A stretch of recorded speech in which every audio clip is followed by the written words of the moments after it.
इसके निमित्त हमारा, इसके देश के निमित्त हमारा काम करते रहे, आगे बढ़ते रहे। साहब और दीदी ने हमको आपको रंगे बना के दे दिया है। कोई गड्ढा उस रंगे में नहीं है, साहब दीदी के बनाए हुए में। अपना हम और आप दिमाग लगाएंगे तो फिर दिक्कत हो पड़ेगी। व्यवस्था स्थिति सब साहब ने दे दी।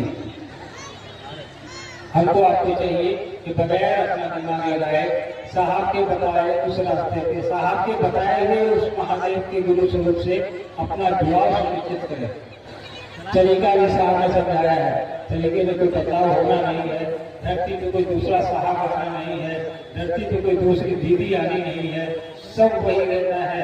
ऊपर वही महादेव, नीचे वही साहब, नीचे वही दीदी, चौथा का नंबर नहीं लगना है, इसीलिए उसी पे टिके रहना है ना। आगे अभी कुछ दिन पहले एक छपरा से कोई फोन मुझे आया, शिव से ही है वो, तो उन्होंने कहा कि भैया ऐसा है, एक गुरु भाई है शिवान जिले के, वो कह रहे हैं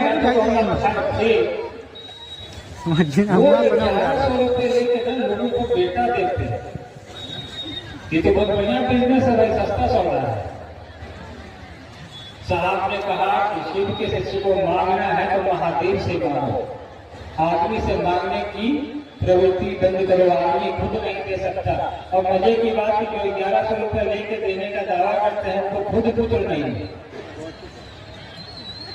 उनको खुद नहीं है, दूसरे को दे रहे हैं 1100 में। पूरी दुनिया के डॉक्टर बेकार बैठे हैं, 1100 रुपये लेके चले जाइए, क्या बेवकूफी है। साहब ने कहा समझ देके जाऊंगा आपको, क्या हम और आप समझ रहे हैं? जिसको देना है वो महादेव से देगा, उससे बड़ा औषधानी कौन है, उससे बड़ा दाता कौन है, इंसान कौन होता है आपको हमको देने वाला? हमारा गुरु सबसे बड़ा गुरु बैठा है वहां, भगवान के रूप में भी सबसे बड़ा है। तो मांगेंगे तो उसी से मांगेंगे, लेना है उसी से लेंगे। गुरु है मेरा, बात अपनी उसी से कहेंगे, धरती के किसी आदमी से नहीं चाहिए हमको आपको। इस मंशा में भी मत रहिए। गुरु इसीलिए महादेव को बनाया है कि आपकी अंदर समझ विकसित करेगा। दिमाग के अंदर को गुरु करने के लिए गुरु की जरूरत पड़ती है। साहब ने इतना बड़ा गुरु दे दिया, इतनी बातें साहब ने बोल